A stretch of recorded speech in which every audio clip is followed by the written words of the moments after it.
Assalamu alaikum and welcome back to another video. In this video, we are going to discuss about the process of meiosis. So in the previous video, we discussed about the mitosis and we said that mitosis, it's often referred to as the equational division.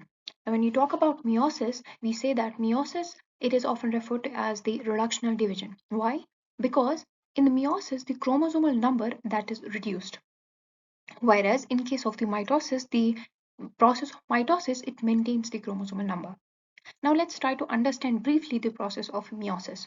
As I have discussed earlier, so in the whole cell cycle, in the meiosis, we have interphase and the M phase. M phase where the actual segregation of the chromosome takes place and then they move out to the each respective daughter cells.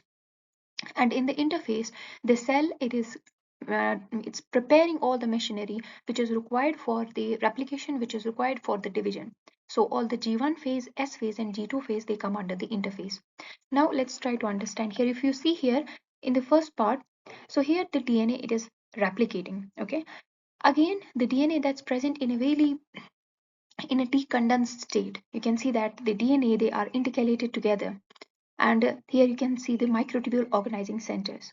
So once the DNA it is replicated in the interphase, now you can see that what happens next is the chromosomes, they now begin to condense. Okay, so with the help of the proteins which we have already discussed, that is the condensin, which helps in the condensation of the chromosomes together, and another protein, that is cohesin. So cohesin, that is helping these two sister chromatids to hold to each other.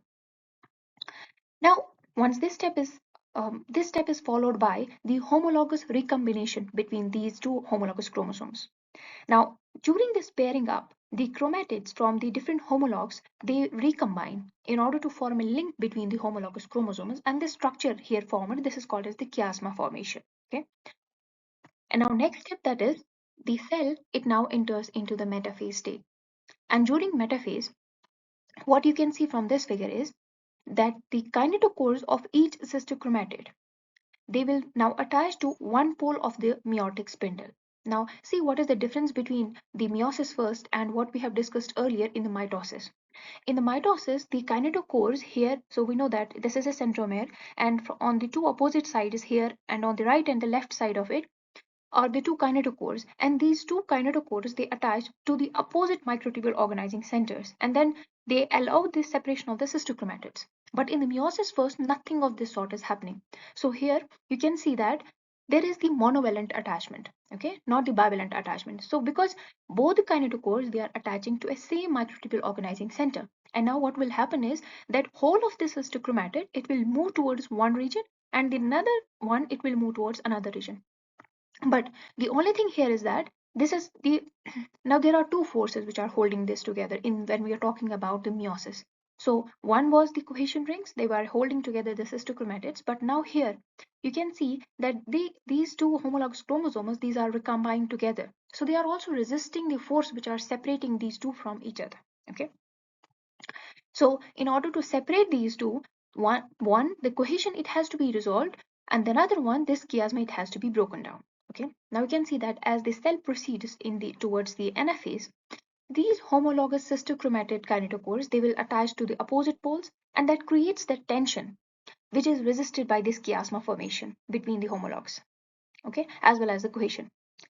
So both of these forces, they need to be overcome in order to allow these chromosomes to move to the opposite respective poles, so which you can see here. Okay, this and this moving to each opposite respective poles. So this concludes the cell cycle in the metaphase and then anaphase.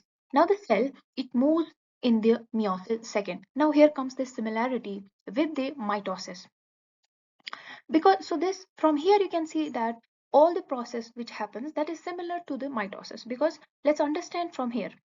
So you can see this is a centromeric region, and on the centromeric region, on the both the opposite sides, right one and the left one, you can see that the kinetochores, they are attached to the opposite poles from here and here, and cohesin rings are here which are holding these sister chromatid arms together.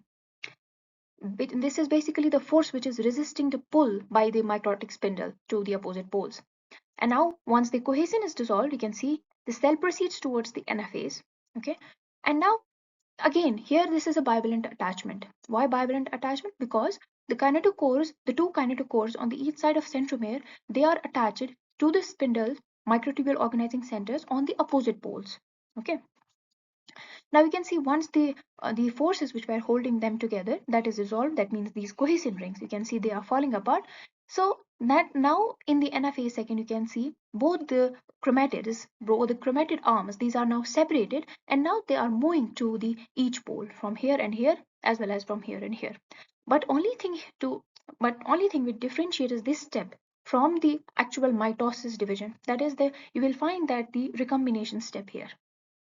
Okay, so these are the recombined chromosomes which are moving to the opposite poles. So during this NFA state, these centromeric cohesions between the sister chromatids, that is lost. And what happens now? These sister chromatids, they will separate from each other.